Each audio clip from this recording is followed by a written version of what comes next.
warahmatullahi wabarakatuh. Perkenalkan, nama saya Anggraini Nur Hidayah dengan NIM 122100027. Di sini saya akan menjawab soal ujian tengah semester mata kuliah Inovasi Pembelajaran PPKN.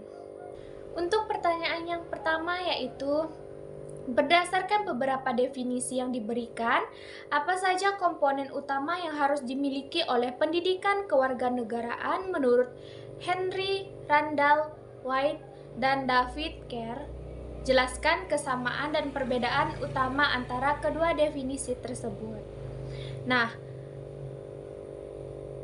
komponen utama yang harus dimiliki oleh pendidikan kewarganegaraan menurut Henry Randall White yaitu yang pertama, pengetahuan tentang kewarganegaraan meliputi pemahaman tentang hak dan kewajiban warga negara, struktur dan fungsi pemerintahan, serta sejarah dan budaya bangsa.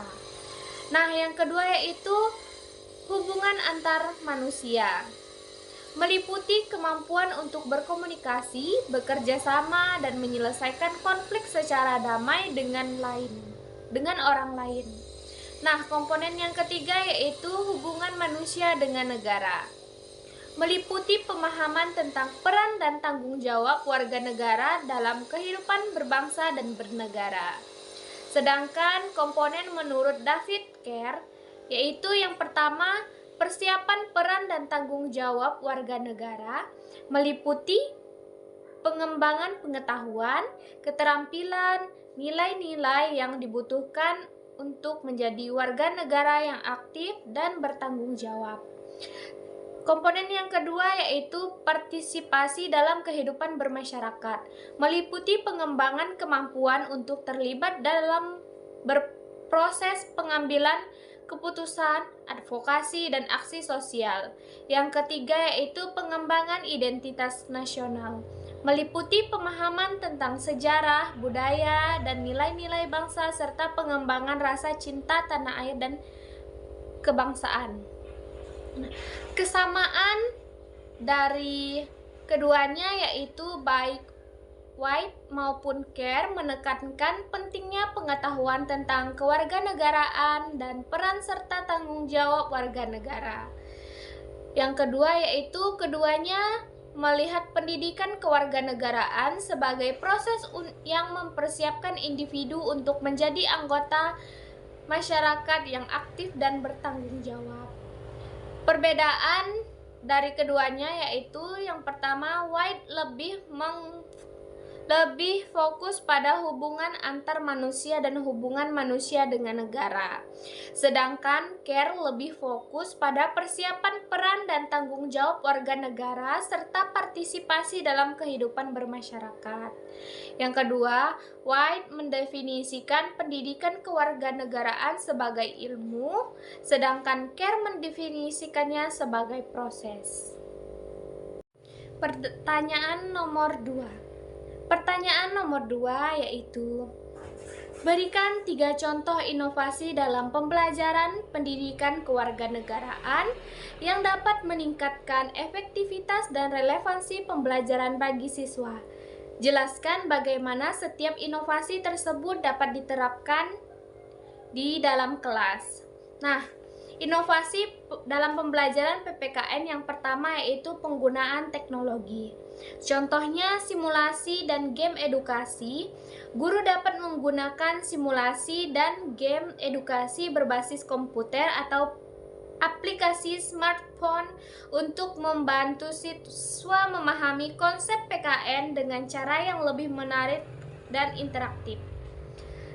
Nah, yang kedua itu pembelajaran daring. Guru dapat menggunakan platform pembelajaran daring seperti Google Classroom, Moodle, atau Schoology untuk memberikan materi pembelajaran, tugas, dan penilaian secara online.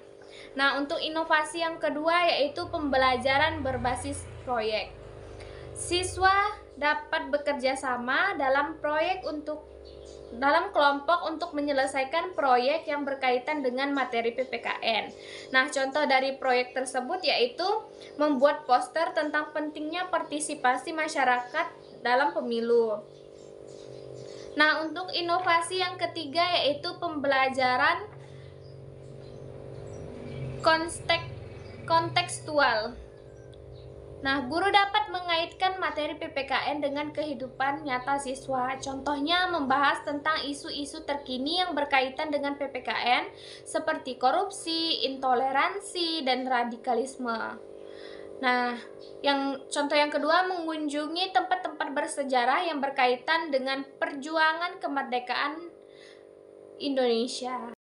Pertanyaan nomor 3 yaitu bandingkan definisi inovasi menurut Joseph Schumpeter dan Roger Everett. Bagaimana kedua definisi tersebut dapat diterapkan dalam konteks inovasi pembelajaran pendidikan kewarganegaraan? Perbandingan definisi inovasi menurut Joseph Schumpeter dan Everett Rogers, yaitu yang pertama Joseph Schumpeter, definisi inovasi adalah penghancuran kreatif dari praktik yang ada dan pengenalan praktik baru yang mengarah pada pertumbuhan ekonomi. Fokusnya yaitu inovasi berpusat pada pengusaha dan wirausahaan yang menciptakan produk atau layanan baru yang mengganggu pasar yang sudah ada. Sedangkan menurut Everett Rogers, yaitu inovasi adalah adopsi dan difusi ide, produk, atau praktik baru oleh individu, kelompok, atau organisasi. Fokusnya yaitu inovasi berpusat pada proses bagaimana ide atau produk baru diterima dan disebarluaskan di masyarakat. Penerapan dalam inovasi pembelajaran pendidikan kewarganegaraan. Definisi inovasi menurut Schumpeter yaitu guru sebagai wirausahaan pendidikan. Guru dapat bertindak sebagai wirausahawan pendidikan dengan mengembangkan metode pembelajaran baru yang inovatif dan kreatif. Penerapan teknologi baru. Guru dapat memanfaatkan teknologi baru seperti media sosial, game edukasi, dan platform pembelajaran online untuk meningkatkan efektivitas pembelajaran. Selanjutnya, kolaborasi dengan pihak luar. Guru dapat berkolaborasi dengan organisasi masyarakat sipil, pakar, dan praktisi untuk mengembangkan program pendidikan kewarganegaraan yang inovatif dan relevan dengan kebutuhan masyarakat. Nah, sedangkan definisi menurut Rogers yang bisa diterapkan yaitu memahami proses difusi inovasi. Guru perlu memahami bagaimana ide dan praktik baru diadopsi oleh siswa. Selanjutnya, membangun komunikasi belajar.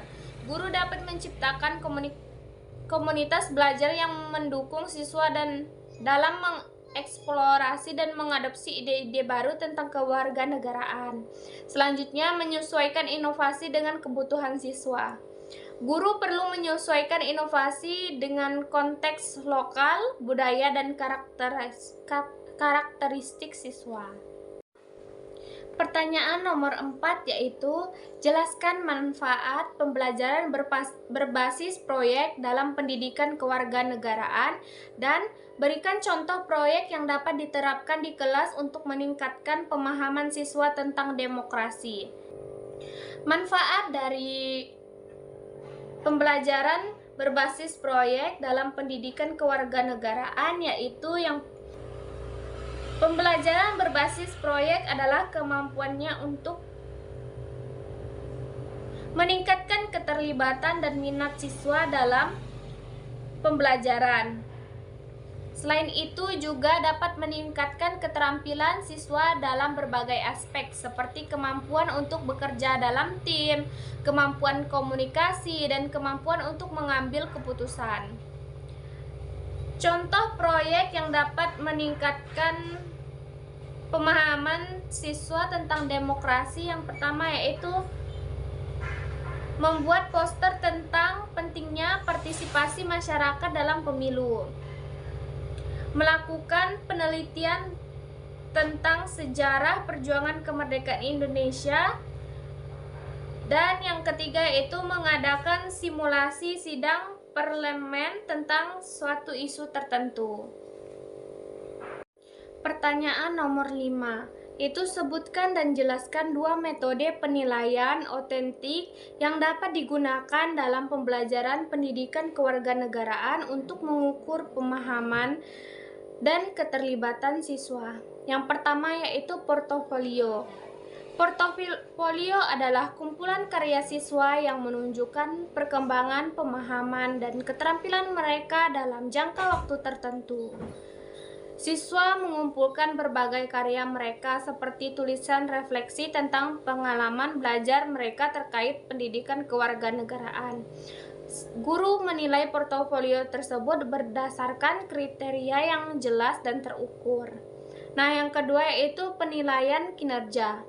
Penilaian kinerja melibatkan siswa dalam menyelesaikan tugas atau proyek yang simulasikan situasi dunia nyata yang terkait dengan kewarganegaraan. Guru merancang tugas atau proyek yang menantang dan relevan dengan materi pembelajaran. Siswa dinilai berdasarkan kinerja mereka dalam menyelesaikan tugas atau proyek tersebut. Sekian dari saya. Wassalamualaikum warahmatullahi wabarakatuh.